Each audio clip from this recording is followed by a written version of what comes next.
Bonjour, je suis M. Faux-Alain Love René, concepteur développeur informatique, développeur logiciel, ancien étudiant de la faculté de droit et de sciences économiques de l'Université d'Orléans, dans le Loiret, en France. Aujourd'hui, dans le cadre du cours sur les grandes théories économiques, nous allons voir le chômage. En effet, depuis un siècle, les théories du chômage sont animées par un affrontement entre libéraux et keynésiens. Selon les périodes, l'une des théories s'est imposée à l'autre. Entre la grande crise de 1929 et celle de 1973, le keynésianisme a triomphé.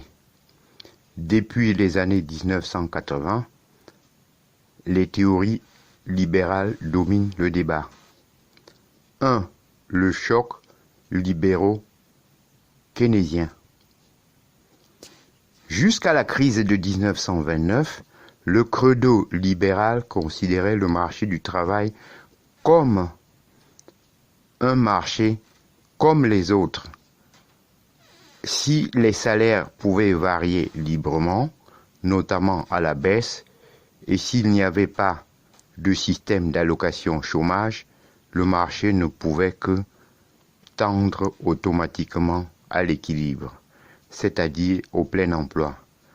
S'il y avait chômage, il ne pouvait être que volontaire. La crise de 1929 a montré que c'était faux. John Maynard Keynes a bouleversé la vision du chômage. Le problème ne se règle pas sur le marché du travail par la baisse des salaires, mais au niveau global par une demande importante de biens et services. Les entreprises n'embauchent pas pour des salaires bas, mais parce qu'elles ont une demande à satisfaire. La recette keynésienne est simple. Il ne faut pas que les salaires baissent, d'où la création de salaires minimum, SMIC, et d'allocations chômage qui permettent aux chômeurs de continuer à consommer. Dans les années 1970, les recettes keynésiennes ont montré leurs limites et Milton Friedman a littéralement massacré le keynésianisme, notamment en démontant la fameuse courbe de Phillips. Depuis, bien que les éléments keynésiens soient toujours présents dans nos pays, SMIC, allocation, la philosophie libérale domine les politiques de l'emploi, flexibilité et mobilité. Depuis les années 1970, de nouvelles pistes ont été suivies. Maintenant, nous allons voir deux régimes de chômage. Point. Edmond Malinvaud a essayé de rompre avec le dilemme de l'opposition libéraux-keynésien en partant de l'idée qu'il existe des rigidités des prix. Il en arrive à distinguer deux régimes de chômage. Le chômage keynésien se produit lorsque la demande sur le marché des biens et services est limitée. Les entreprises pourraient produire plus, mais elles sont rationnées par une demande insuffisante. L'emploi est donc faible et il y a du chômage. Le chômage classique survient lorsque les prix des biens et services sont insuffisants et compromettent les bénéfices. Les entreprises embauchent insuffisamment et entraînent du chômage.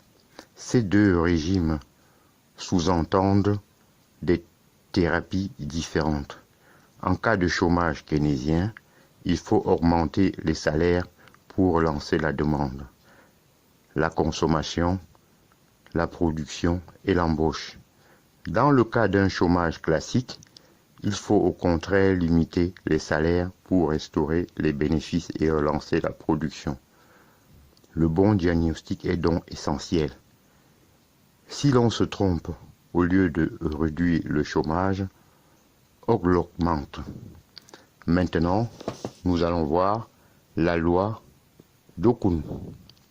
En effet, elle établit une relation entre le taux de croissance du PIB et la variation du taux de chômage.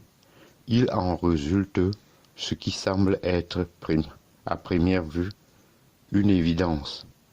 Le chômage ne peut baisser que s'il y a croissance, donc augmentation de l'activité.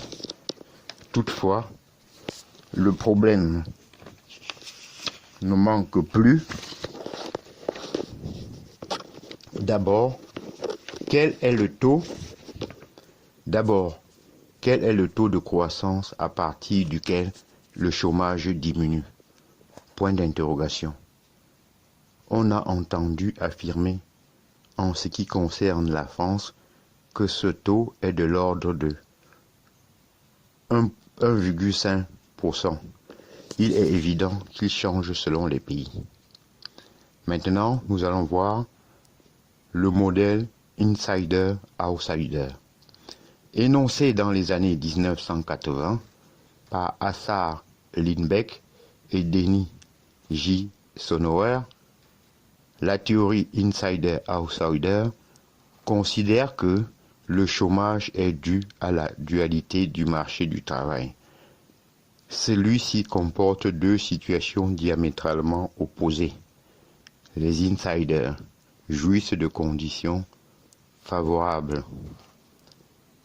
Contrat à durée indéterminée, salaire relativement élevé, bonnes conditions de travail. Les outsiders sont soumis à la précarité, contrat à durée déterminée, stage, temps partiel et à des faibles salaires. Le chômage touche essentiellement ces derniers. Ce phénomène est aggravé, selon les économistes libéraux, par le SMIC et les charges sociales qui empêchent les salaires de baisser. Maintenant, nous allons parler du salaire d'efficience. De nombreux économistes ont mis en avant le rôle du salaire d'efficience dans l'explication du chômage. L'idée est que les entreprises pratiquent des salaires supérieurs à ceux qui égaliseraient l'offre et la demande de travail. Pour plusieurs raisons, un salaire plus élevé serait un gage de meilleure productivité, dit avec Lebenstein et Janet Yellen. Joseph Stiglitz considère que le salaire d'efficience est versé par les entreprises pour éviter les coûts engendrés par le turnover, embauche, licenciement, et le risque inhérent à toute nouvelle embauche, aléa moral. La théorie des contrats implicites, émise par Costa Azariadis, va dans le même sens. Elle explique le maintien de salaires élevés, supérieurs au salaire d'équilibre, par une sorte de pacte passé entre l'employeur et le salarié. Un contrat implicite qui a pour but de limiter l'incertitude pour les deux parties.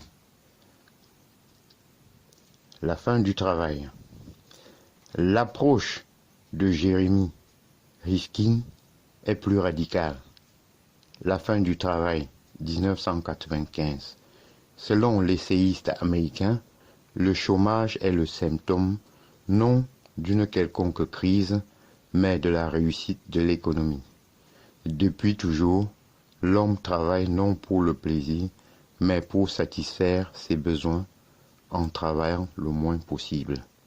Les innovations techniques, automatisation, robotisation, permettent désormais d'envisager une société libérée, en partie ou à terme totalement.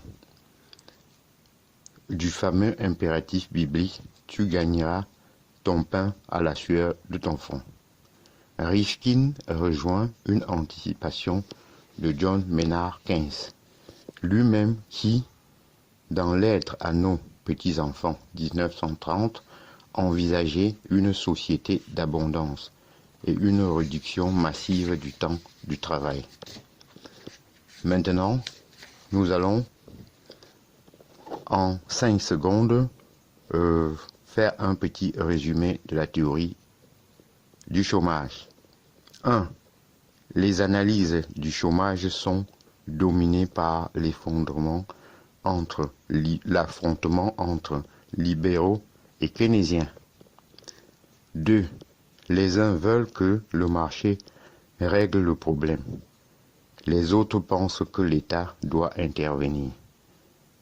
Les théories se multiplient, y compris celles qui pensent qu'il est inutile de vouloir lutter contre le chômage.